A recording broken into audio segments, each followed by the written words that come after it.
So hey everybody, I was really glad to have Pastor Schaller in for an hour whenever he was here, and he'll be back tonight and not so long from now.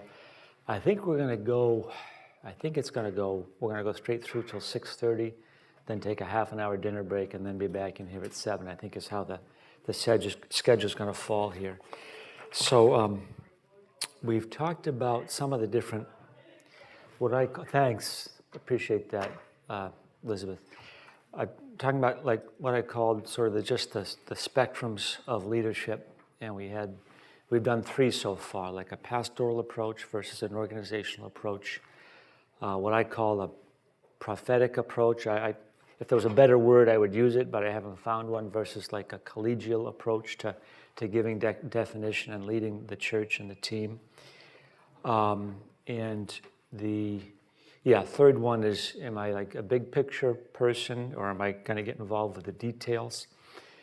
And I would say that with all these things, it's not either or, like both approaches are necessary and helpful depending on the situation. It's just certain individuals will have a tendency to gravitate towards one or the other, not all the way, but just, the pendulum would be in different directions. And then each of those traits, whether, no matter what approach you're taking, can have an upside to it.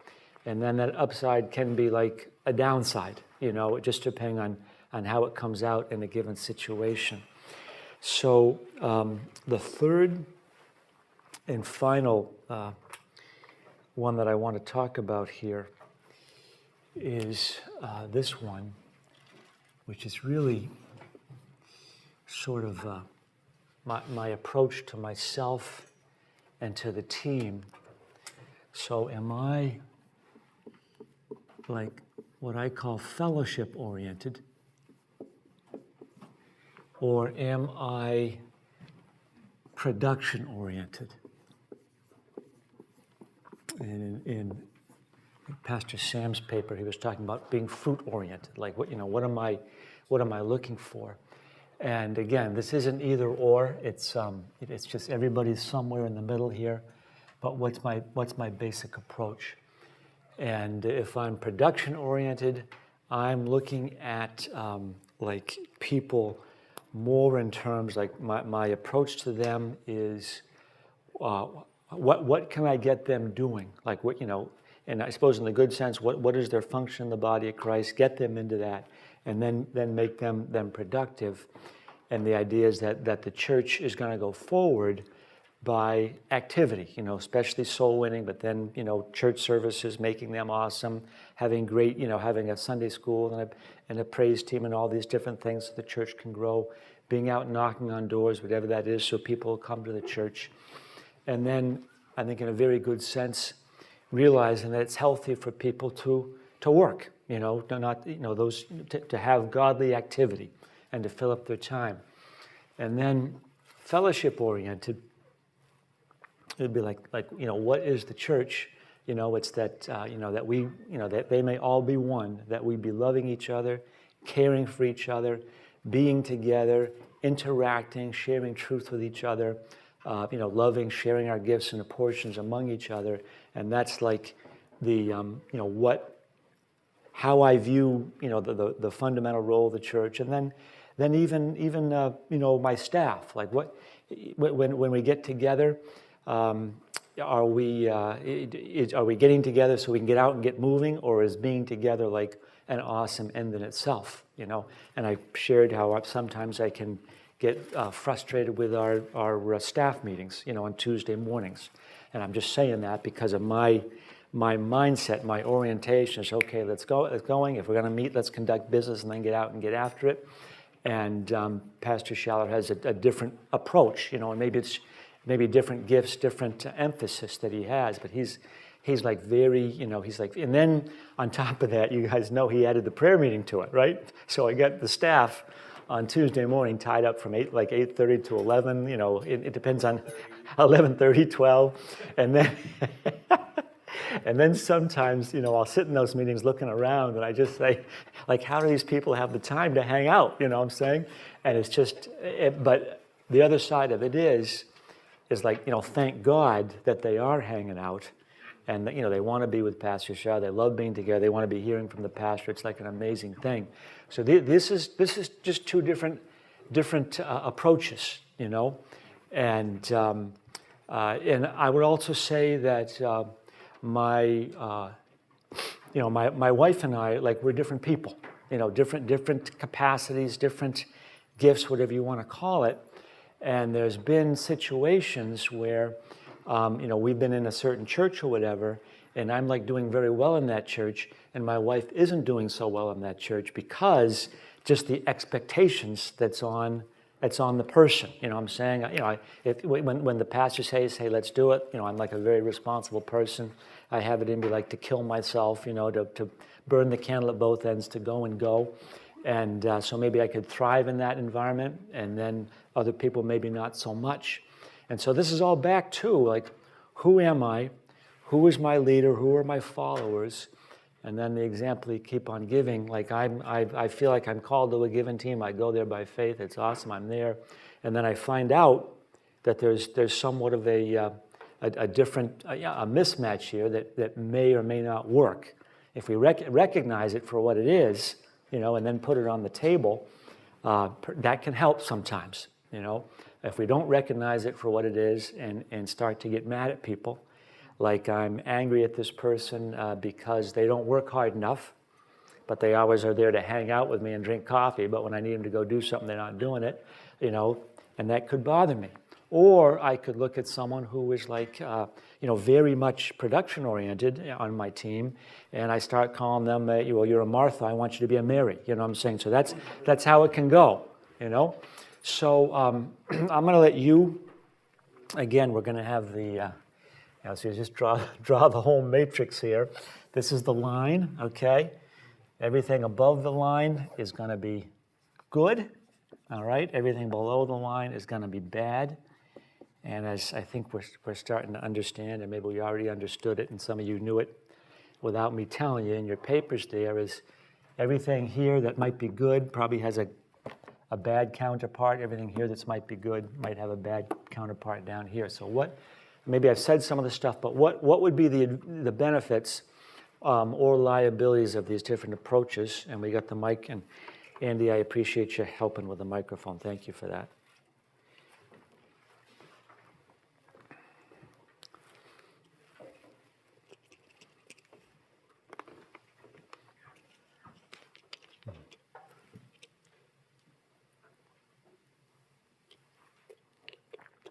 Okay. This is a question more than anything. Okay. Could you think of it in terms of production versus relationships? Instead of, fellowship is kind of like the Christian view of relationships, but from a management perspective, managing by relationships versus. I don't know. No? Okay. I'm just trying to figure it out. I'm saying relationship as a goal, but not relationship. This is not relationship as a management technique, all right? What am I trying to produce here? Or make, what do I want to see happen here? Do I want to see a bunch of activity, or do I want to see us sitting around the table laughing and crying and loving each other, okay? So what do I think is going to make this church and this team go forward, So what might be the upside or downsides of these different approaches is what I'm asking you to brainstorm, and it's not going so well so far, but I can give it. What's that? Missions. Production means missions. Okay. Or ministry, or having tasks to do. Okay. So if I'm putting it, maybe not in your words, but maybe a good thing about this side, maybe I'm putting it in different words, sorry about that, is maybe more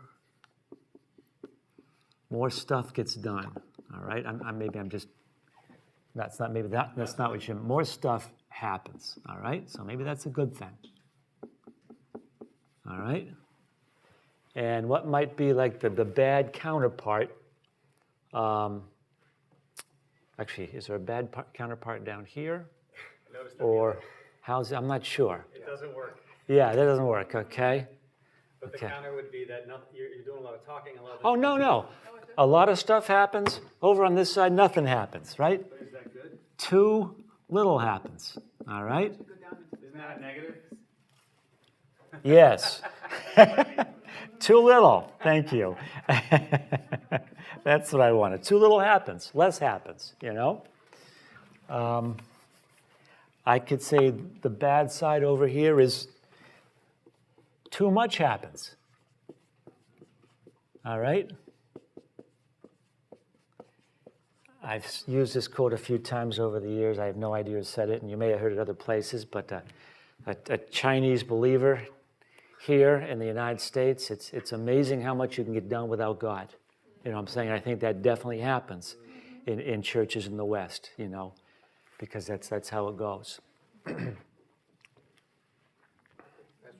Yes. So how about on the production side, would you think of an environment where there's a whole lot of pressure? Okay. You know, I mean, impact So- on people's emotional states Pressure. or, Amen. People get pressurized, okay? People are relaxed, which they should be. We want our people to be relaxed, enjoying life, loving God, not pressurized. Like pressure is like the opposite of everything we teach, but we can produce it, right? When we want to see the kingdom of God moving, and we try to make it happen. Okay.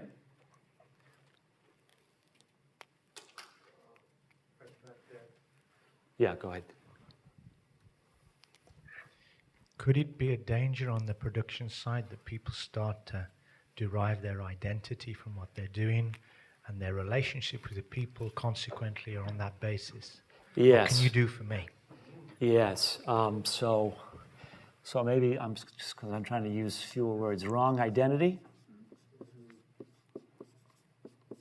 Okay.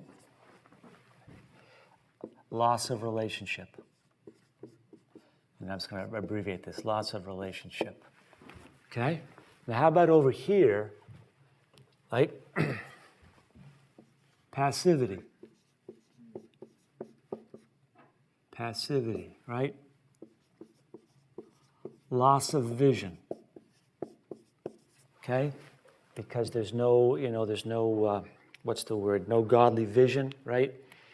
We sit around, we call it fellowship, but it degenerates into, it degenerates into just personality rapport, and we sit around and have a good time, you know? All right? Not enough outreach, too many ice cream socials, which are awesome. We should have, Pastor Shower loves that stuff. He does. Cookouts, he loves all that stuff. Not against it. Just I thought what he said, well, he was using it different, but doing things in the right proportion. All right?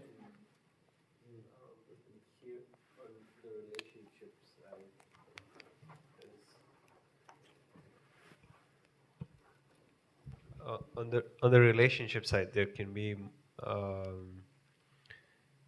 there's more room for a person to be like motivated, like in the right sense. Yeah. So right motivation, right? Right, and then, yeah, go ahead, Laura. Send the mic over. Can it also happen that could be a positive on production side? I think, when we see souls getting saved and teams going out, that can also stir motivation. Yeah, no, I think you're right. Maybe there's different kinds of motivation, both of which are valuable, right?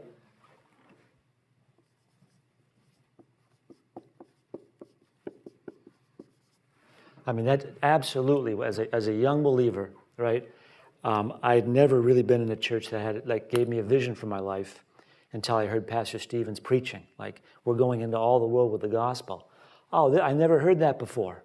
I've just seen people, good people walking around a church. Like, what's the end of this? 20 years from now, we'll be doing the exact same thing. It didn't, but the world vision made sense to me. So productivity could be very legalistic, striving, out of balance. Yeah. It's all about balance. Okay, now we're piling up bad things, and the good side of the ledger is a little bit lacking. You know what I'm saying? But I think motivation's a good one. More stuff happens. I've never said it this way before, but work is healthy. You know? It's great to get up in the morning with purpose, and at the end of the day, hey, I had a great day out there, serving. I'm exhausted, but what a way to go, you know, as opposed to sitting around all like you get these poor, maybe I've got an elderly parent. My mom's still alive, but she can't do a whole lot, and we hear these poor old folks saying, "Geez, what am I doing here? I guess God's keeping me here for a reason, but I don't really see what it is," because they can't do stuff during the course of the day, We can, and it's very healthy, And again, I'm not, like I said, I'm not trying to make this list exhaustive. Are there right and wrong answers? We're coming up with the same ideas, but it's more just to get us thinking a certain way, realizing maybe how we're doing things, where I am over in the middle of the spectrum here, and I may be a very production-oriented person. Can everybody respond to that? Am I missing something? Do I need to schedule more times of just sitting around and talking? People love that, or are we doing it too much? And we need to, do what Pastor Schaller has done Friday morning, staff soul winning. Let's go, guys. A lot of people don't because they have jobs that don't allow them to, but it's like great, So this is that we're going to move on from this. But I just wanted to I didn't want to just get that out there. It's important that we got it out there. This is, again, a subject that's developed in the undergraduate course, but I valued it enough that I wanted to go over it again here. And I think we've done that. Anybody else want to say anything? Okay. I'm sorry, someone had a question over here? Okay. Okay. I know you're working really hard to say that either side is good, and I think I totally agree with that. But would it be fair to say that as a pastor, especially as the church gets bigger, there are certain sides that might be better if he's the head pastor? In other words, if you're Pastor Schaller and you start getting worried about every little detail, that's going to be impossible, Yeah. Yeah, so maybe... You don't want to be a micromanager is what I'm saying. Yeah, and I don't know if I said this earlier, but I was thinking, I sort of alluded to it. Yeah, I mean, and someone said it earlier, one of the other spectrums, just you're dealing with the maturity of the body, who are you dealing with, at what stage of growth is the church, you know what I'm saying? And when you're starting off a missionary team, you depending on the size of your team, you might be a one-man show, and you have to do the details. I'm not so sure. I'm not part of Silver Spring, but I think that a good part of Pastor Shibley's Sunday morning is just the trailer with the stuff and setting it up. I don't know how much of that stuff he's delegated and how much he's doing himself, But then as the church grows, and that's what I'm saying. You got to grow and become a different person, right? So maybe early on, you have to do everything to make it go, and then that becomes like part of your identity. And the way I've always made the church go is by me doing more and working harder and making it happen. And I think the church is going to keep going that way. Well, maybe that's going to change, And maybe it depends on your team or your people, I would think, I don't know, but maybe the relationship really is the way I think about it is productivity flows out of a relationship. That seems to me to be the logical progression. So maybe you got to build this foundation, and then once you get a certain point, you shift, somewhat of a gear shift. Okay, guys, let's go. Like you're doing a Bible study, which maybe we all have done, and after X number of months, hey, you know what, guys, we're going to meet. Instead of meeting at this house at 7:00. The first thing we're going to do is going to go out and knock on some doors. Then we'll have the Bible study at 7:30. And then that'll be like an adjustment for people, and they'll make that transition or they won't, Microphone? Yeah. I would just say that in my experience, in church planning, it's been, if you, because I've seen a few where it was from the beginning production and it didn't go well. Right. Right. It was, the production was more, but then eventually burnout. Yeah. But on the other hand, where relationship was first Right. and emphasized more the relationship, then eventually you will get production Right. out of that, but you won't get like you said, basically. Yeah. I think what you said is absolutely correct. Right. You won't get relationship out of production, but you can get if it's. Maybe requires a lot of patience and also maybe just well, it's.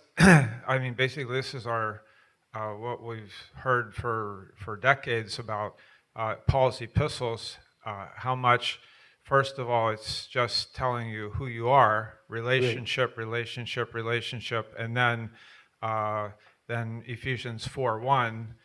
So I beseech you that you would walk this way. Right. So now production, but not. It's not Yeah. Ephesians 1:1. It's 4:1. Right. Yeah. Yeah, and I'm thinking, Carrie, we're going to get to you in just a second. Hang in there. Your hand was up. We haven't forgotten you, okay? But I'm thinking like, Pastor Jen, you've been on the mission field. We've sent team, or whether we've sent them, team members have come to you. Some of we sent, some of we just shown up. I don't know. Anybody else been in that situation on a team where team members are being sent to you? I don't know if anybody else has that experience so much. Maybe not. But the way I'm thinking about it is that, like, I'm a pastor on a mission team somewhere, and some Bible college student feels led to come on my team, and the church says, "Hey, let's go," and then they come to me, and I can think the way it could happen sometimes is what I'm probably hoping I would get, and maybe half expecting I would get, is someone who shows up and they're ready to go. You know what I'm saying? But instead they show up and I find out that they're wanting or needing my time and attention more than I kind of wanted or was expecting, or maybe what's the difference between this person and the guy next door whose door I just knocked on is coming to my Bible study. And then I'm sort of faced with a choice, and I'm not saying there's a right or wrong answer to that, but choice number one is, hey, you know what? Maybe it'd be good for you to go, spend some months here and then get back to Baltimore as soon as you can. That could be one choice, and then the other one could be like, you could take it like, what's the difference between the value of this soul and the value of the guy from Nicaragua that lives next door to me that's responding? These are both people that God has given me, and if I need to make an investment of time and love and effort into this person to get them to the next stage of your life, it's like my privilege as a pastor. And this just might come back to, what is my approach? What are my expectations? What do I think is, and part of that is not just, it can't be just, am I going to lay down my life or not? I mean, that's, because if you put it in one, if you make that the question, the answer is always obvious. I have to lay my life down. But maybe it's like, what is best for the kingdom of God, And Richard Wurmbrand makes this statement. I've never heard it here. I think it's good to think about. He says that, every soul out there is worth the world, right? But in terms of mission strategy, one soul might be worth more than another soul, in the sense if I put time into this person, and I think that, no, I have not in those words, but I've definitely heard this here. We're back to that verse we read. I think it's 2 Timothy, 1 Timothy 2:2, where we're on to train faithful men who can train others also, right? And that's, this is, Pastor Mike in the Far East. Pastor Mike, are you going to go plant a church? Well, I could, but maybe if I stay here and run the Bible college and I train people, the people I train, we can end up planting 5 churches. Where if I go myself, I'm going to plant one church. And maybe this person here, who is sent from Baltimore and supposedly a great person and is, the son of some famous pastor or something, and but maybe it's better for that person to go back for the sake of the whole work of the kingdom of God. They'll be okay. Maybe their dreams are shattered, but maybe it'll be healthy for them for a change, and that will allow things to go better here. So these are the type of decisions, and it just relates back to my approach and what I'm doing. So let's go get the microphone back to Carrie.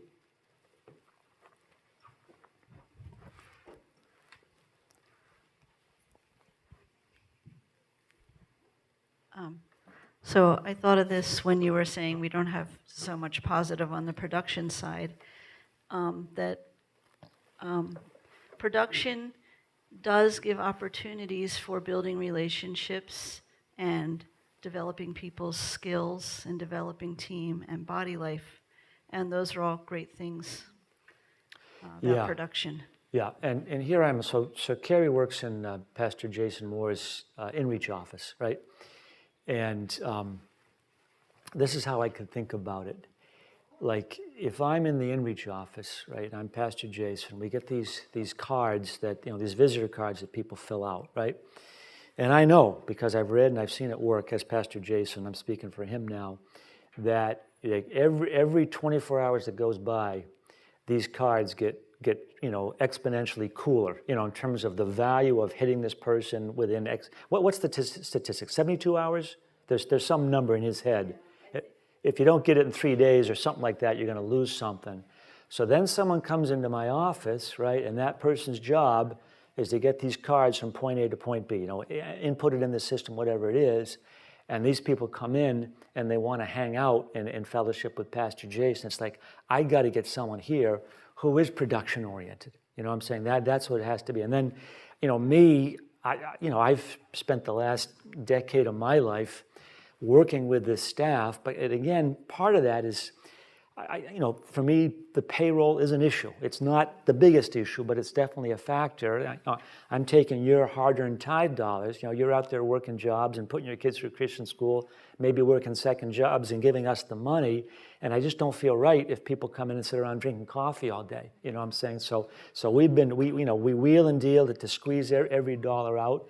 And I definitely, at least in my office and I think across the plaza, we are looking for people to get something done, And then Pastor Charlotte walks in and runs a 3-hour staff meeting, and I'm like, come on now, payrolls. No, I'm not like that. I'm learning, I'm growing, but it's like both things are valuable and wonderful, and also I think different gifts. Like maybe us doing what we do frees Pastor Charlotte up to be free, so he doesn't have to worry about this stuff, and he can be a pastor like he was talking about. Go ahead. Yeah, I'll just chime in with. Production so I read the biography of C.T. Studd. He was a pretty tough guy, and he had a goal, and his team members had to get in with that goal, and some people couldn't. Not everyone could handle that. Yeah. And he had a briefcase, right? And on it said, "Don't care a damn." And he had very particular personality. Yeah. And, but he, I guess if you're going to be under that kind of guy, you have to remind yourself why he does what he does, I suppose. And right. You got to know that for yourself to be on that sort of team. And maybe it could work for you. Maybe it could kill you. But I like what Carrie said. Yeah, the production, you can find relationships in there that you'll love, and like Pastor Charlie said this morning about Timothy, like-minded, someone that's like-minded, and you love the relationship and you love what you're doing with that person, the work that you're doing. So it's an awesome thing to have both going on, right? Yeah, and this is back to what we've said a couple times this week. A guy like C.T. Studd, to do what he does, we have to be like radical to do what we do, and part of there's that radicalism is what enabled him to do it, but then you get like a briefcase that says, I could care less, and that's the package, that individual. What I'm saying? And that's what you're going to be around when you're with these people, Go ahead, back over to Kaya there. As a mother, I just wanted to say that really, I think learning to work really hard is the only way to build character. And so I pushed my kids to work really hard. Yeah. And I think it's the same thing in any environment. Yeah, that's very good. Yeah, thank you for that. I'm gonna, I know I took care of, Pastor Gene, I'm trying to bias this thing in favor of my credit students, give them the airtime, and so the audit students, I'm very glad you're here, but I want to be careful how I handle that microphone. So thank you for understanding everybody. Okay, we're gonna keep going here. We're gonna leave this subject, and I'm gonna go back to something that I missed. I sort of skipped over it in my notes,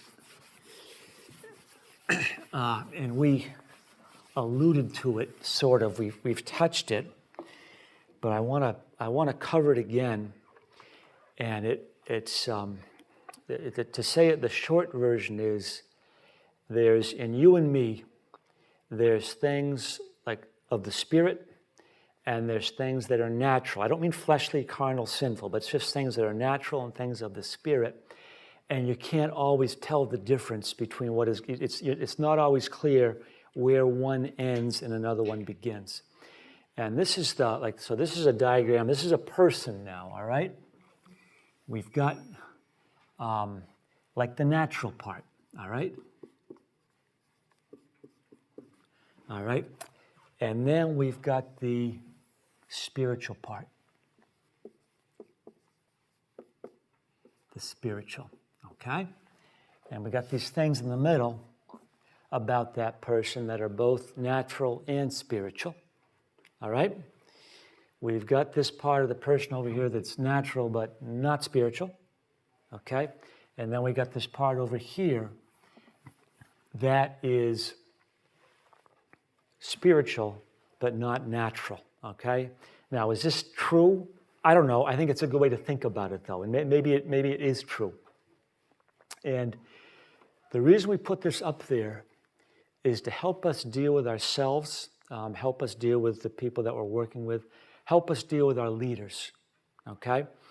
And this is what let me see. This has to come back to me because it's not fresh in my mind. But I'm gonna receive something from my leader, okay? And sometimes there's going to be a part of it that is just simply natural life, okay? It's just natural. Like maybe this guy has a good sense of humor, okay? And God uses that sense of humor. Like in the anointing, that sense of humor is used, and it's beneficial, and it's great. But then sometimes it's over here, where he has a natural sense of humor, and he says something, and it's not bad, but it's not like necessarily edifying, or maybe it even like offends me. You know what I'm saying? And what's very important is I can recognize that to be the case and make allowance for it, because if I can't recognize it and make allowance for it, here's what happens. I'm down here. Something from this part of him comes down here and hits me, and it doesn't edify me. And then I conclude there is something wrong with me because I'm not receiving this right, but because he is a totally 100% godly spiritual person, that I must be wrong, and therefore I have to like laugh at that joke even though I don't think it's funny, or whatever that is. And you could put this in all sorts of other realms.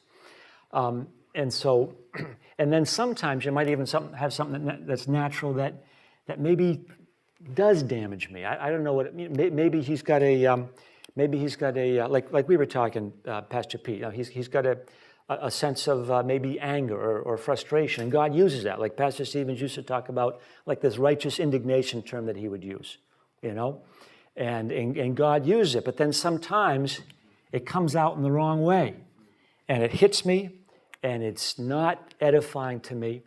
But again, I start to blame myself. There must be something wrong with me, so I try and receive it. He gets angry with me in a wrong way, and then it starts to affect who I am because I can't sort that all out, and it starts to affect me in a bad way. Okay, everybody understand that? Okay, now of course, we love to be operating, well, we want to be operating on the spiritual side, and we kind of want to be operating here also. All right? This is the best place for us to operate, because not only is God in it, but I'm also like good at it. You know what I'm saying? I can do this. All right? But maybe God calls me to operate over in this area, a part of me that's spiritual, but does not like come naturally to me. All right? So you have a pastor who is naturally an introvert, right? But by faith, he's going out and he's loving and serving people. He comes over to me and has a conversation with me, and it's a little bit like awkward, you know what I'm saying? And because it's awkward, I see like the natural awkwardness of it, so I don't receive it. You know, I think there's something wrong with him, or he's a weird guy, and I lose the spiritual ministry that God has through that man, okay? So I lose, and then maybe he loses also, right? So if I don't realize that God's going to call my leader to take steps of faith and do stuff in the Spirit that he's not good at, I'm going to limit him from stepping out in faith and growing as an individual. Everybody get that? Okay? And we want us to realize this about ourselves, okay? I do think there's times, I think they're rare, but there's times to exercise like anger, you know what I'm saying, about a certain situation. I think there's times to do that for a man of God, you know? But then because, like, this is how I say it, it's almost like the once every 3 years where you get to do it and God's reeling it. It's like, oh man, that felt good. I can't wait for the next time that happens because I love doing it. But I don't dare do it outside of the plan of God because, you know, the wrath of man doesn't work the righteousness of God, and it would be sin for me to do that. That makes this. I'm really enjoying this here because this is. I'm not saying it the best, but it's so. What we want to do when we're down here as followers is we want to make allowance for this side, that there's certain parts of this guy. Let me give you another example. Maybe I've got, I don't know if this is the best or the worst example, but I'm going to give it. You might have a leader who enjoys sports, you know what I'm saying? Or enjoys anything, sports, I don't care what it is. He enjoys talking about something that bores me to tears, all right? There's a group, I'm not going to name the pastor, I could, but he gets the biggest kick out of the Three Stooges, all right? And this guy's actually a missionary right now. Maybe you know who he is. And he comes back, and sometimes in the cafe, he'll be, and there's a couple guys in the church here, all right? One of them is actually going to be on your missionary team who enjoys talking about the Three Stooges, right? And these guys will get going. They're like having the time of their life talking about it. And I just sit there like, I love these people, but like, get me out of here. This is like so wrong. You know what I'm saying? At least that's how it hits me. Like, why is this so, why are we talking about this? I have no interest in it. You know, so that's just, that's the best thing. But you know what I'm saying? We have to give the leadership that room to make mistakes, to not hold them to such a high standard that everything they do has to be perfect, and I'm going to be damaged if they step across some line. Like I don't want the people that I don't want to take advantage of the space that people give me, right? Like people give me space, I'm very wrong if I start taking advantage of it. But if I'm surrounded by a bunch of people who give me zero space, who are going to correct me on everything or be crushed by every single thing I say, it's not going to work so well. So we got to be, that's what this course is about. We got to be big boys and girls, recognize some of this stuff. Back to the opening statement, Pastor Stan was talking about it again during our downtime, is that people are people, realize what it is. And then the other side is like, let our leaders grow. You know what I'm saying? Let them grow. Like you know, what could that be? I don't know how Pastor Schaller's stick figures hit you. I love them. But maybe I think some people like it, some people may not like it. But like, let's let him do that. I think God's in it. Let's give him the benefit of the doubt. Get the spiritual benefit of it, even if it seems hokey to me or whatever it is. And then give ourselves that same room, right? Right? I think God calls me to try something. Maybe I've never done sketchboard before. I get out there and give it a shot. It doesn't go well. That doesn't mean I did the wrong thing or I shouldn't do it again. Maybe God's just calling me into an area. Maybe I'll never be great at it, but go ahead and do it, you know? And I think we could look at it this way. I think some people are just, there's different types of soul winners out there. You know what I'm saying? There's people that go out and make a lot of contacts. Have you ever been with Pastor Lou? Probably he doesn't do it these days because he's in a wheelchair. But Pastor Lou Collenbeck, ever done a hospital visit with him? It's like, anybody ever done that? It is like unbelievable. It's like you walk in there and like the Red Sea parts. I just can't, I've done it with him a couple times and it's like, man, I wish I could be that way, you know, but it's a gift that he has. But I can go and do hospital visits in my capacity, and just because I can't do it like him doesn't mean I shouldn't do it. And just because something else that I'm very good at, because someone else can't do it just like me, doesn't mean they shouldn't do it or can't do it, and doesn't mean even though I'm there and we're on the same team, I shouldn't step aside and let that person do it. Like these are the things we got to realize about ourselves, okay? So this I like. Maybe I could say more about that, but I'm gonna, any questions, comments on this?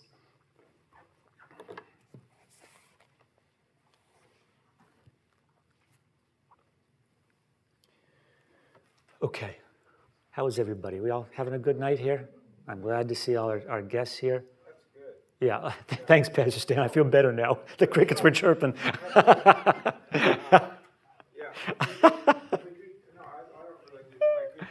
Could you just sort of just say the again, like the Okay. 1, 2, 3. Okay, this is what it is. This is what that is, and this is what that Okay. is. 'Cause Natural strength, God's not in it. Natural strength, God is in it. Not a natural strength, but God is in it. Okay? That's the difference there. You know? Maybe on a small team, you know, because of gifts or lack thereof, you got people song leading that aren't the best. You know, they couldn't song lead in Baltimore, but in Argentina, this is where it's at. And we hear God in it, you know? In Baltimore, there'd be a big meeting. Never let that guy up there again. In Argentina, God's right in the middle of it because it's his perfect plan, you know, and it can go that way, you know? yeah, very good. Yeah, Like public speaking. sure, You could sure. be a good public speaker. Yeah. If God's not there. Or you could be a good public speaker, but then God is with you. Right, But you are not good at. right. Or you could be a bad public speaker and God put you up there. Yeah. And that's Paul, right? That was one of the things on him, you know? When I got ordained, this is in Lee, Massachusetts, 1991. Actually, some of my family members came, like my mom came and my brother came, right? And so that was a big ordination night. Then there's a rap session. I'm not like a big rapper, you know? I'm not very good at it, you know? I've gotten better at it, but I'm not good at it. So you know, so after church, you know, I'm the big hero because I just got ordained. So we're doing the rap session, and then like, thank God for family members. But my older brother, you know, Peter, you need to take a course in public speaking. You know, so that was like thank you for that. You know, I appreciate that very much. You know, but that's how it is. But again, I might have like if I'd almost rather in that situation have someone say, "Hey, that was great. We want to hear from you." That would have been more edifying, and maybe more a better thing to say. You know. It sort of goes along with the quote from Charles Schwab that what we were. Right. Yeah, like, you know, edify, build up, and you know, yeah. Does that make sense? Yeah, it makes perfect sense. I don't want my team members at the mercy of a part of me that they shouldn't be at the mercy of, and trying to make sense of it, trying to make it work, trying to follow that area of my life. I want them able to look at it, call it what it is, and say, okay, I'm not going to worry about that. thank God for this amazing pastor. That specific part of his life, we're going to leave it right where it is, And then at the same time, I want him to receive the Spirit of God in me. Maybe I don't say it the right way or the best way, or I'm having a bad night, or whatever it is. The illustration fell flat, but what I'm speaking is from heaven, and I want them to get it. I want them to get it. It's probably a definition of ministry. Yeah. Go. I mean, my experience, I'm limited, okay, but my Right. experience is that ministry is the second circle only, but some of our ministry is easy to us because Right. we have gifts, Right. and some of our ministry is way beyond us, and you know that Yeah. God is running the show. And then God moves the line on us, right? Like he moves the line, goes like that, all right? And then this area that he used to anoint that and be in it, now that's gone, right? And I got to give that up, right? I think someone said that this morning, but now it's like, now I have to adjust, right? Or God moves, he moves it back this way, and he moves it out this way, right? And now I'm going to operate in an area that more of an area that I'm not great at it, but God wants me to do it. Or he could move the line this way, an area of my life that was off limits, out of bounds for 20 years. All of a sudden now I'm going to start using this in your life, right? Going to start using this in your life, Just to be very honest with you, when I was in Lee, Massachusetts, I did a lot in the church. A small church, I did a lot. Song leader, youth leader. We. Wait, time out. You What? were a song leader? I was a song leader. Yeah, Whoa. yeah. And we had the teens and a lot of the teen ministry. We had like this teen singing group that we would travel sometimes, and it was just like a great part of my life. And then even when I was in high school, I was in the choir, that type of thing. And so here I'm in Baltimore, and I'm just I have it in my mind, like, I wouldn't mind, like, if God were to put me back in that place, and I don't care if I song it, but to, maybe do special music or something. I'm not a soloist, but in a group. If God were to do that, that would be, like, great. And I just can't, I can't touch it, you know what I'm saying? Because I just don't think God's in it, and I don't need to, you guys we got plenty of people who can do that stuff, but I can't go there. And a couple times over the years, I thought, gee, maybe I'll grab a few people and try and get something going. And it's just like, nope. And then maybe 3 months ago, a guy said to me, hey, maybe we can do something together. And it's like, okay. But I haven't heard any word from him since then. And I just think maybe I just got to repent of that and say, God, never again, So I don't know. Pass the tag. Right. There's spots on the choir.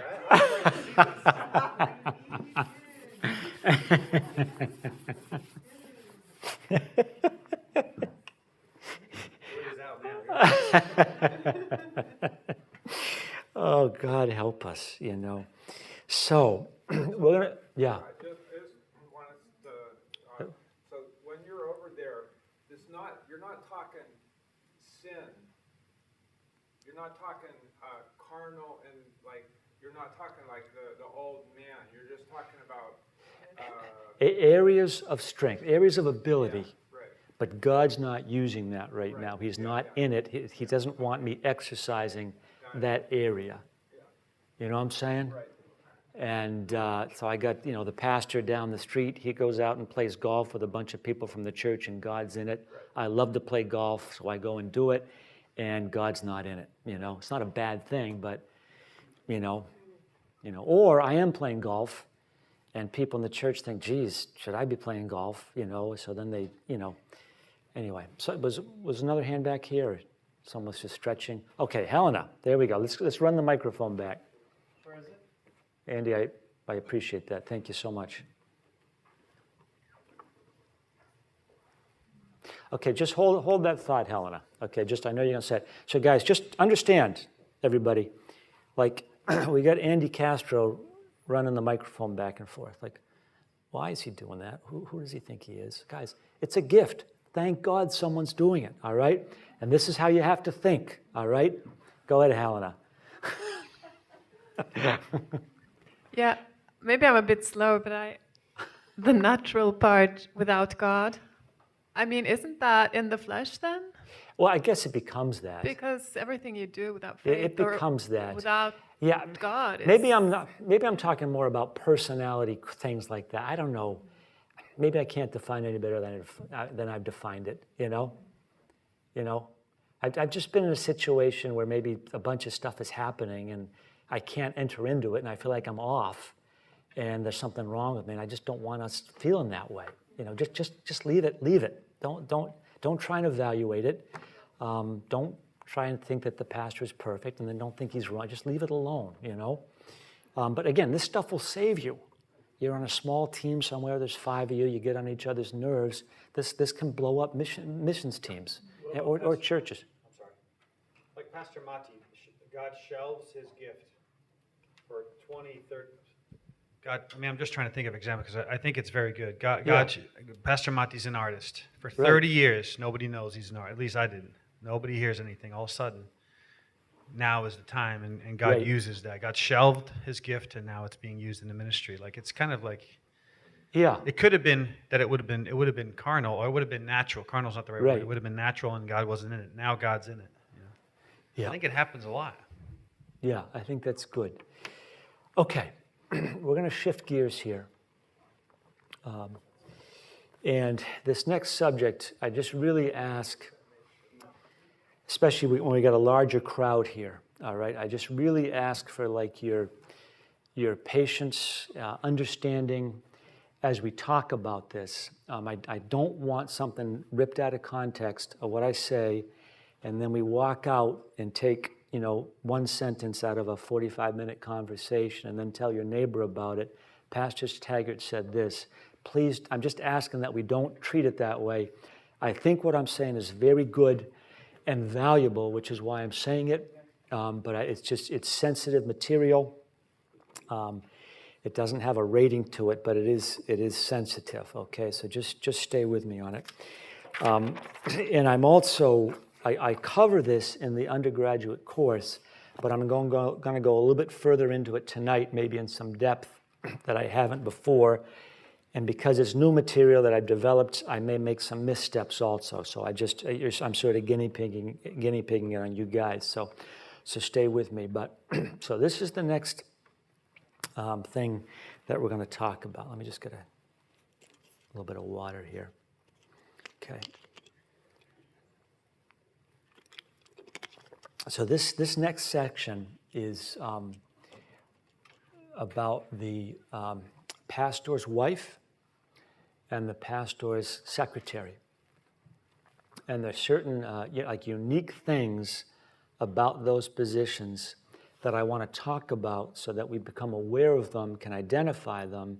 And again, I think with understanding, it'll help us deal with situations, all right? No matter who we are, whether I'm the pastor, whether I'm the pastor's wife, whether I'm a congregation member, whether I'm a team member, this will help us. I sure hope it helps us. But I want to say, and this is especially true in Greater Grace churches, and as opposed to like more established churches, because what's different, like the element, like I don't say this is like unique to us. There's many churches like this, but there's many where it's not this way. But in our churches, number one, where we're church planting, we're pioneering, we got a bunch of small churches. The vast majority of our pastors are hanging on financially by their fingernails. You know what I'm saying? There's very few pastors that are really adequately supported by their congregation. All right, you know, congregations do the best they can, but it takes at least 100 people in America to have enough money come in where you can support the pastor. And then even then, the church, including the pastor, will make decisions to put money into a building instead of into himself. So we got guys working jobs. We got guys making all sorts of decisions. We get guys, as I've said 5 times, doing crazy things that don't make sense to keep this going. So that's just a factor, not alone into Greater Grace. There's many other pastors like that, but there's also denominations where these guys are making $90,000 a year, and there's a whole natural, career security that goes along with it. And any church that has that, like, thank God. I don't begrudge anybody that. a laborer is worthy of his hire, and if a pastor can do his job and not have to worry about the future and about paying the electric bill, I'm happy about it. It's just we don't have that in most cases, okay? So here is the thing about the pastor's wife that is different from any other person in the church, or most people in the church, or from anybody else in the church. Number one, she is like the first team member. You know what I'm saying? When I start a church or when I'm going somewhere, it's a given that my wife is going to be there with me, okay? So she is the person who is with me before anybody else. That makes her like anybody, unlike anybody else. The second thing is that she is indispensable, okay? Now, she's not indispensable in the sense that she's doing tons of work for the team. It depends on the woman. Some are very productive, some are not productive. Depends on their calling, depends on what they want to be doing. I think it's different for every couple and depends, on the calling of God and who they are. I think there's some women and men who really view the wife as really like my ministry partner. You know what I'm saying? And then there's other people where, no, wait a minute, she's my wife. Yes, I'm doing a ministry, but she is the homemaker, and whether I'm working for General Motors or whether I'm working for the church, her role is not so different, and that's different for different people. Okay. So she is indispensable, not in the sense that she's doing all the work, but in the sense that if she's done, I'm done. All right? If she says we're leaving this mission field, then my partner's it over. So she's indispensable in the sense that she has veto power over my ministry in most cases. All right? There may be some men that would leave their wives to do the ministry. I don't believe in that. I personally I would counsel no. You make your marriage work, and then if God gives you a ministry, thank God for that. I wouldn't agree with that, and I think that's how most Greater Grace pastors would preach it. The third thing is that she has made a sacrifice that nobody else has made, and in fact, she's made a greater sacrifice than her husband, the pastor, in this sense that he gets, there's certainly a downside to it, but there is an earthly reward to being a pastor. You know what I'm saying? That you are in front of people. You do get adoration from people. That it comes back to you. People love you, right? She doesn't get that in the same way, but she's making the sacrifice just like he is, financially in terms of time. And then, he's out with people, and sometimes she's at home, just depending if she has kids. So in some ways, she is making a greater sacrifice than the pastor is, and it's in some senses, it's a sacrifice she doesn't even have a whole lot of say over. Honey, this is what we're doing. Okay, if God's in it, I'm with you. Let's go, right? And she lays her life down, and it's not like, and she, in some ways, she can't pick it back up again. You know what I'm saying? And the rest of the congregation has options and choices that maybe she doesn't have because of the calling on her husband that she is honoring. Okay? So now you're starting to build a case why this person is unlike anybody else in the church. Now, here's the next thing. Is that this is the other, some of that's like the downside, and you could look at this as the upside, is that she has access, unlike anybody else on the face of the earth, to her husband, right? She can talk to him, and he has to talk to her and listen to her, right? Because he's married to her, because he loves her, because she is his next, obviously a relationship with God, but she is his number one ministry.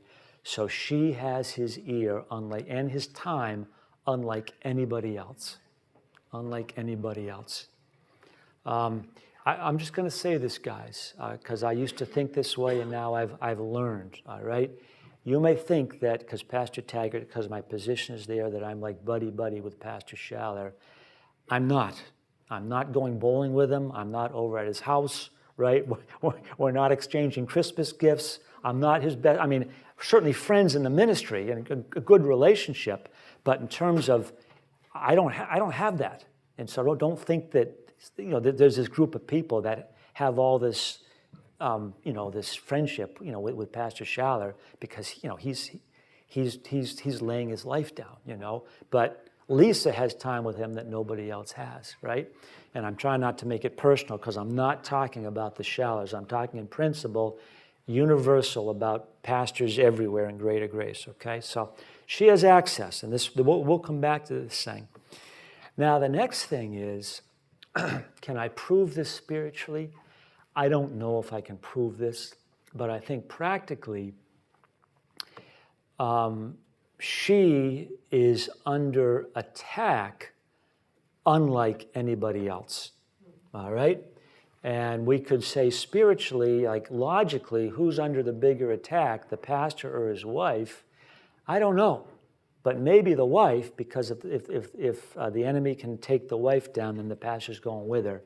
And maybe she's not as equipped by constitution, who God has made her to be, to weather that attack. That's why she's under a covering. But she is attacked, all right? And get this one, not just by the atmosphere, right? But people will mess with the pastor's wife, but they won't mess with the pastor because they know better, right? But, they might make comments like, who is that person? What, why isn't she doing this? How come we don't see this person more than we see her? Where is she? We're all in church, where is she? Or the other one, why is she doing so much? Like, she's just doing this because she's the pastor's wife, but she really shouldn't be doing it. So, if you do too much, people attack you. If you do too little, people attack you, right? So that attack comes from you and me, when because of natural thinking, careless in our conversation, I don't know. I hope your brain is not as crazy as mine is, but I just see stuff. And it's like stuff, I'm casting down stuff left and right. You know what I'm saying? And, when I walk in the church, I just have to be, I'm not saying it's that bad, but it can be that bad. It's like you see saying, why are they doing that? Why isn't so-and-so, or why is so-and-so? Or my mind's this way, and I think the pastor's wife can be very, very, very subject to that. And I think that she is unique. I mean, not unique not in terms of experience, but unique in terms of degree. Like if you and I get attacked on this level, she's going to be attacked at a whole nother level that we do not understand. And maybe she doesn't understand so much either. Like stuff comes at her, what is this, Now, here's the next thing that is going to make her unlike anybody else, is that for all the reasons just said, she is going to have the trust of the pastor in the way that nobody else does, all right? She's going to have his trust unlike anybody else. So I'm on the mission field, and wherever I am, I'm in, who knows, Switzerland or whatever, I know that my whole team can leave, but I know my wife is not going to leave, right? I trust her that way because I know maybe a commitment produces that trust, and because I know the commitment is there, then whoever she is before God, she's gotten something from God that has enabled her and equipped her to stay with me through the battle, so she knows God in a way that maybe other people might not, and therefore I'm going to trust what she's getting from God because it's enabled her to continue with me, all right? And all these things are like, it is the way it is, and it's totally legitimate, and you and I are not going to change it, all right? So yes, she is a special person, all right? Now, because of these things, the pastor must protect her, and he will protect her, all right? And then on top of this, he's a guy like everybody else. I mean, those of us who are married men, right? A happy wife makes for a happy home, right? Men want their wives to be happy. It bums when you have an unhappy wife, right? So he's going to do things to keep the peace, All right, I'm not talking about a contentious woman. I'm not saying that at all. I'm just saying, we do things in our lives. The give and take of a marriage. I'm going to make decisions for the sake of keeping our marriage and our home and my wife whole and functioning well. I'm going to make those decisions. Okay?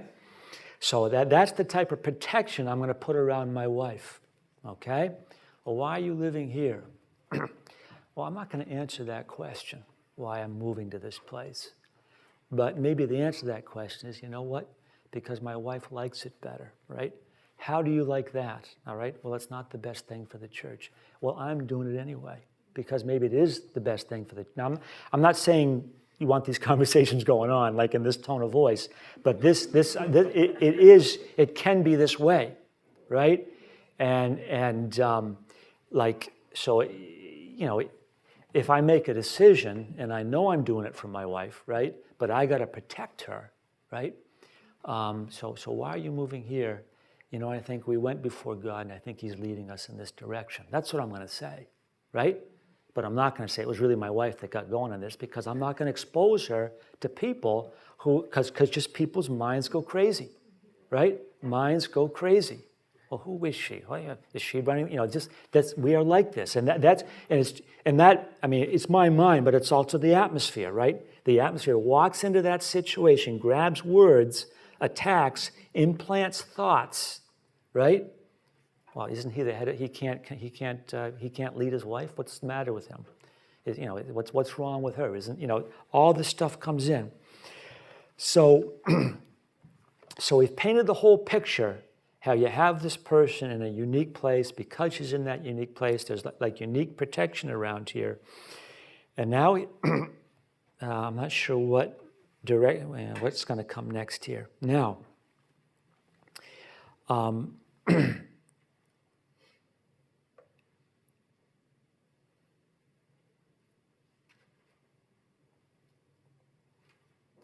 yeah, I think I'm going to say this also. Like if we have a body member who is operating out of order, right? We have a church government and leadership, and we can go and say, hey, this person is out of order. There is a venue to make that happen, right? I have recourse, right? If Pastor Sam is bothering me and I can't work it out with him, or he's a gossip or whatever he's doing, I go up the chain of command and say, we got to deal with this, all right? Now, with the pastor's wife, I'm telling you practically that may not happen, right? If she is out of order, right? Who is you get the pastor of the church who is like the last word, the buck stops there. It's possible he cannot discipline his wife in those situations in the way the church would like it to happen, in the way it might happen with any other church member. Because with you and me, if the pastor disciplines me and I say to heck with you, they can ask me to stop coming to the church. There's a bottom line. There comes a point where I'm sent away and told to find another church and not come back here because you are causing too much problem here. All right, it's possible that but what the pastor can't do is throw his wife out of the church. That's like almost an impossibility, right? I'm going to excommunicate my wife. I'm telling you practically, it ain't going to happen, all right? So you go to the pastor and your wife is causing a problem in the church. He can't agree with you, all right? He can't tell you, yes, I agree, because then you're going to go and tell his wife, and he may not be able to control his wife. Now, I don't think I've ever been in that situation without an out-of-control wife. Pastors' wives are the godliest, best, amazing, salt-of-the-earth people. But I'm just saying, sometimes they can do things, and you just got to let it go. All right, you got to let it go because there is no venue that works because the pastor's in an impossible situation. It's my wife and she's my parishioner, and which relationship is more important? I'm going to hold my marriage together, I think that's how it goes. I think men are going to sacrifice. Pastor Bob has a testimony on this. Quick, get the mic to him.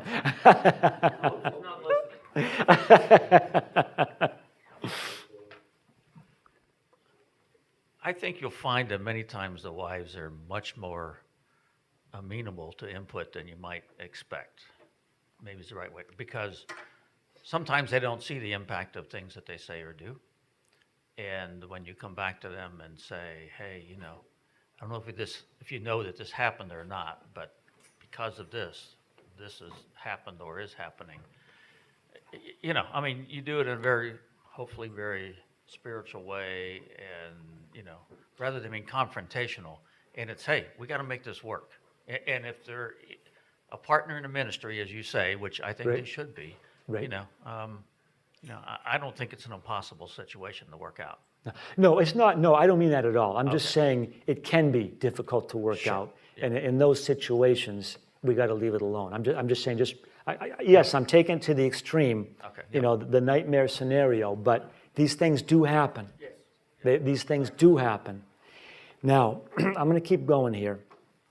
Now, the wife has amazing influence in the church, or she can have amazing influence in the church. And the first influence she has is that she has the ear of the pastor, right? In a way that nobody else does.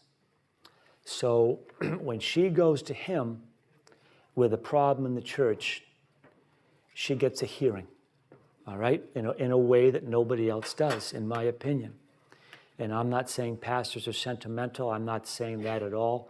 But because she's trusted, because she's the first team member, because she's the indispensable team member, because she's probably a very godly person in the first place, right? Because he trusts her judgment, he's going to give her a hearing, all right? And just how it can go sometimes is that you or I may take some situation to the pastor, and he says, yeah, thank you for your input, and he does nothing about it. And then you walk away, okay, I'm going to live with it. I gave it my best shot.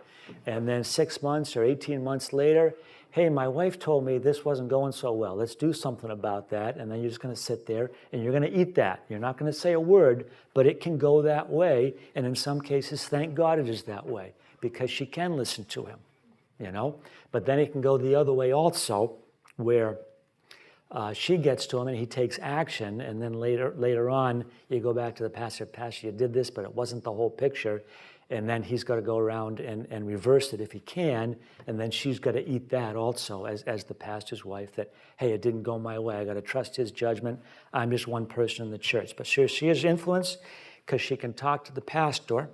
Now, get this one, she has influence because she can talk to people, all right? And when she talks, because of her unique position for any number of reasons, what she says bears weight in a way that no one else, it has weight in a way that nobody else does, okay?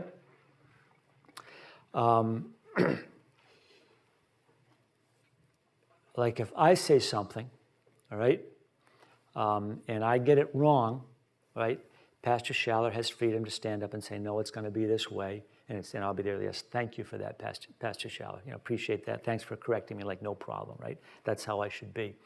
It might not be so easy with the pastor's wife, because I think the pastor can put me back where I belong, and maybe the wife couldn't take the humiliation. It depends on the person's makeup, but she can go out and talk and say something, and people, she can generate a movement, right? So she goes out and starts talking to people, and people assume, because of her relationship with her husband, that what she's saying is what the husband is thinking, right? And so I heard this from the pastor's wife. Even though the pastor isn't saying it, obviously it's what he wants because his wife is saying it. It must be that those rotten guys around the pastor, that rotten board of elders, isn't letting him do what he really wants to do. But I really have the inside scoop from the wife now about what's really happening with the pastor. And then I start talking to my friends, and we develop a party of insiders who have this secret information because I got it from the pastor's wife. I'm not saying that's her intent, but that can be the result of what she says, you know.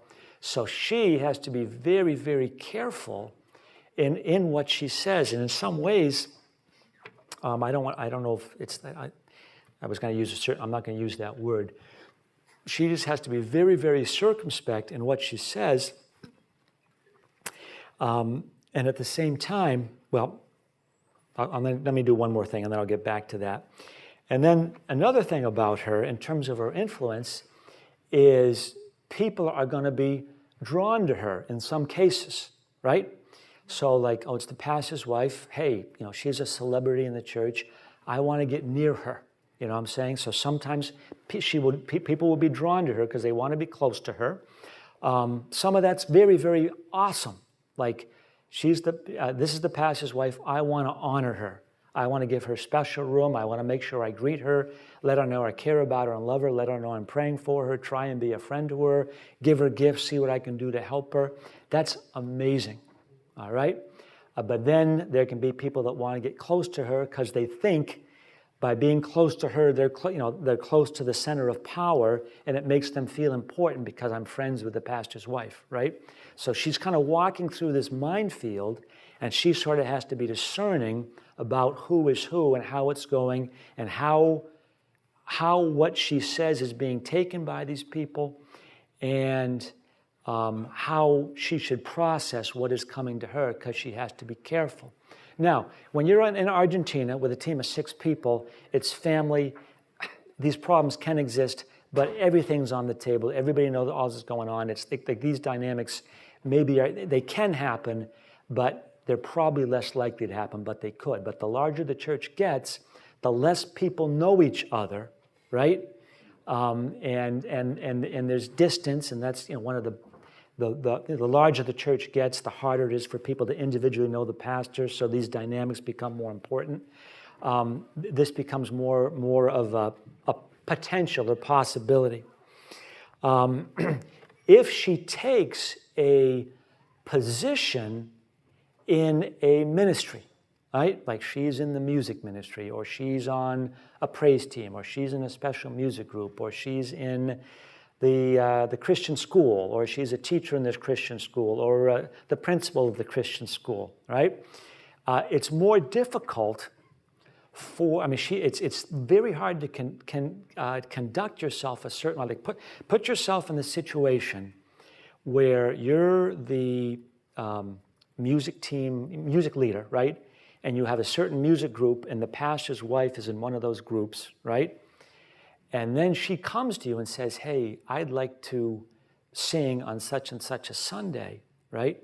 And it's like, okay, now what do I do here? I'm the leader of this team, and but she's asking me, if I say no, like, is she going to go back to the pastor and have a discussion, and then I'm going to be getting a phone call from the pastor that I'm not being sensitive enough? That is in everybody's mind somewhere. Maybe it's 1/10 of 1/1,000,000 of a percent, or maybe it's 5%, but that is in the back of your mind. And I don't know what to do about that. I'm saying if I'm the music leader, it might be very, very healthy to sit down with the pastor and say, hey, look, Pastor so-and-so, your wife's in this musical group. I'm going to treat her just like any other music group. I'm going to schedule her according to our schedule, what makes sense to me. Is that okay with you? All right? And the pastor will either say, that's fine with me, absolutely, or he'll say, no, I want you to give her special consideration. That could happen. He may know something I don't know. He may be sentimental. He may be treating his wife in a certain way, but that's how I would deal with it. I'd go and put it on the table. I would put it on the table, But when if she's in the music ministry and starts, giving her opinion about how the music ministry should go, it's difficult for the team to take. And on one hand, she's a team member. I want people to sit around the table and give opinions. You know what I'm saying? But on the other hand, her opinion is not like anybody else's opinion. And just the way she conducts herself and carries herself can tend towards this type of tension, or it can relieve it. And I think there's great statements we can make. Like, like, hey, this is just my opinion. You know what I'm saying? I'm just one. And I, when I'm in meetings, because of my position, I got to be careful also. But you know, I hope I'm careful. I don't always do it, but if I'm just giving an opinion, hey, it's just one man's opinion. Like there's 10 people in the room. What I'm saying is no better than what anybody. I try and disclaim sometimes that way, but just understand this influence can happen. All right, and there is a potential for destructive influence, and there's also a potential that the wife, because of oversensitivity to this danger, withdraws so far back that she's not really functioning as a body member, and that's destructive for her also, and destructive for the pastor. So we want these people to flourish in their gifts, to be who they are, but we all want to be aware of the pitfalls and talk about these things, and again, even the way we talk about it, we got to be careful. Like I could have a certain, I'm not thinking of an individual, but I could have a certain pastor's wife in this room, and this would be like freaking her out, saying, oh my God, don't these people know my heart? I would never want any of this to happen. Of course it wouldn't. We're not thinking of that about you at all, but I'm just saying, I've been in situations where, the pastor's wife walks into the room and all of a sudden it's like, what just happened here? You know what I'm saying? I've been in situations where I didn't think it was good. I didn't think it was good. And again, you guys run your ministries the way you want to.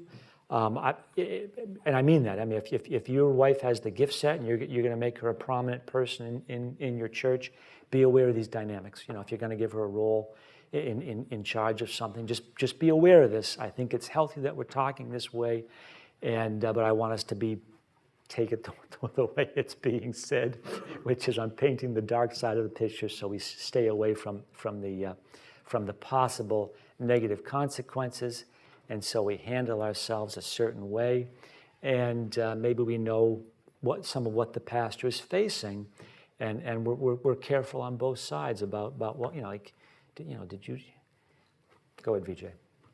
Sorry, Pastor. No, there's no sorry. Like especially in our kind of a church, we have like pastor, and then pastor is like he's pastor to the whole congregation, right? And Right. Then he's also in one sense like discipling people, right? But we also have this thing in that the pastor, but in specific, he's like discipling or more focused on discipling the men. And then very easily it can be like a situation where like the pastor's wife can be like, playing the role of a pastor for the Right. women. Right. Maybe she has a gift. Yes. But, is there like a line or that you would not want for it to cross or something like that? Or Yeah, I don't. The specific thing you're asking me about, I don't really have like a lot of experience with it. I haven't seen it up close enough.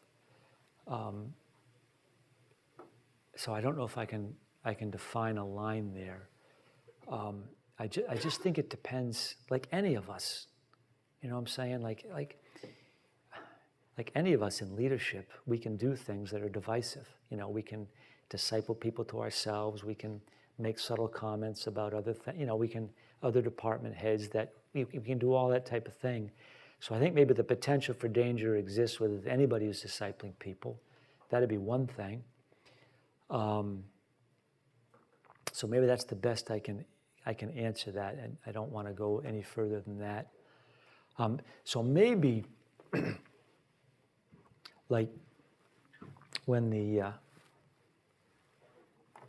wife, right? Here's the organization, and there's all these departments down here, and the wife's down here functioning somewhere. Maybe the best thing we can do here is just understand how the organization works. You know what I'm saying? She states some opinion, right? And we take it as the opinion of a team member. You know what I'm saying? If we need definition, we go to the department head, right? We don't freak out over it. We don't, all of us are insecure, but we just are secure. You know, what does that mean? A person gave an opinion. And that opinion is no more or no less valid than anybody else's opinion. And again, this is a godly person with a lot of experience in the ministry. Maybe we're going to give it some weight. We're going to give this opinion some weight, you know. Just because she happens to be the pastor's wife and there's some pitfalls here doesn't mean we walk away like, I ain't listening to that, like you're off for saying that. And just because she's the pastor's wife doesn't mean she just gave definition for the church, you know. If we're going to talk about how we operate, we have a department head. We can get this. We can go right to that person, and talk to them, you know. Sometimes it just has, you know, different people will state opinions in different ways, right?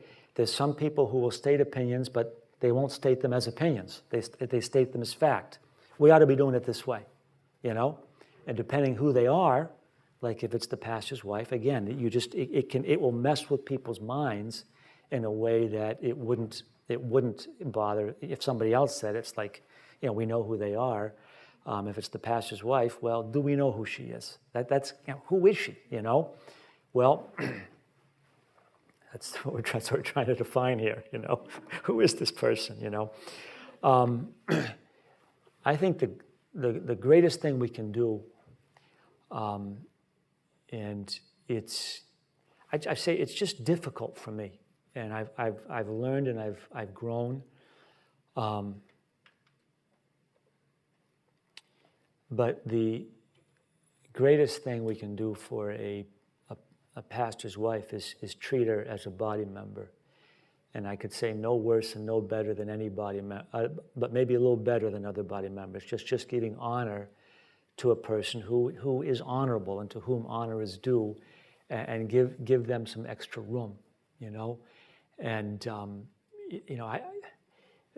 because, you know, again, It's taken me a long time just to be comfortable talking to Pastor Schaller because I'm in awe of the office. I don't ever want to be totally comfortable. I always want to be in awe of the office, but it's just I'm learning and growing, and like, you know, he walks in the room and sits down. It's like, oh my God, okay. It's like I gotta, you know, it's like an act of I just got to keep going. In a sense, I got to pretend he's not here. Otherwise, I'm gonna lose it in the classroom. You know what I'm saying? I'm sorry it's that way, but that's the way it is. You know, and I think in some ways, like if Lisa was walking and sit down, it wouldn't be that bad, but it would be like, oh, okay, it would be like I'd have to pretend she's not here, you know. I got Pastor Sam sitting here quiet. He's every weekday he's preaching to 250 people, and it's like, what am I doing here? Why you get up here and I'm going to sit and listen? I just got to go past that and trust that God's in it here. And we got everybody. You guys have all been in the ministry longer than I have, and many. So I just like, but we just got to go for it. But so that's what I have to say about the pastor's wife. I think, Pastor Bob, your comment was like very helpful. You know, it's just these are great people, and they're very correctable. I think in the vast majority of cases, it would be like, oh my gosh, I just did something to hurt the church. I'm so sorry. I think that's what the response is going to be. But but there is a passion side to it, you know. Like I think, you know, who is fighting for my husband? Who really cares about him? Who's going to be around when the chips are down? It's going to be me. You know what I'm saying? You guys have options. You know, you guys can leave and do other things. We're here. You know, we put our financial life on the line here. We're in this thing. We're taking a tax. And I'm not saying the pastor's wife thinks this way, but she can think that way. And in some ways, she's absolutely right. Who cares about my husband? Guys have egos. You know what I'm saying? I think we're at a great place in this church right now. I don't see a lot of ego display going on, but there, you know, you get envy. You know, people want to take. I mean, you know.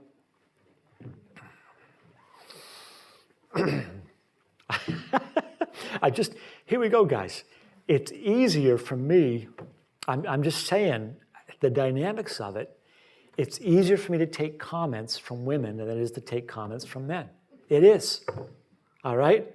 women are not my rivals. You know what I'm saying? Men, where's cage match? You know what I'm saying? It's like if a woman says something that's brilliant, that's amazing. It's like if a guy says something, like what Pastor, geez, you teach the course, I'm out of here. You know what I'm saying? That when a guy, and this is just how it goes, and people, this is who we are. We know this.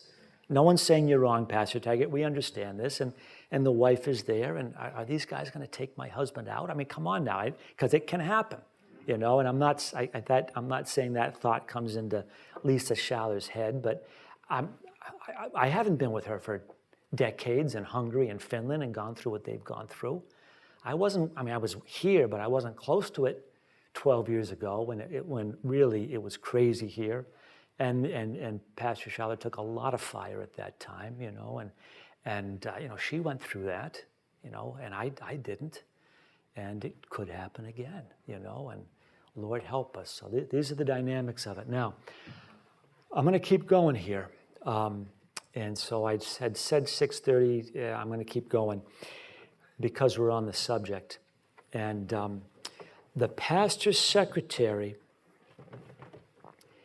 is many similarities, differences, but some of the same similarities with the pastor's wife in terms of working closely with the pastor, has his ear. He probably trusts her judgment.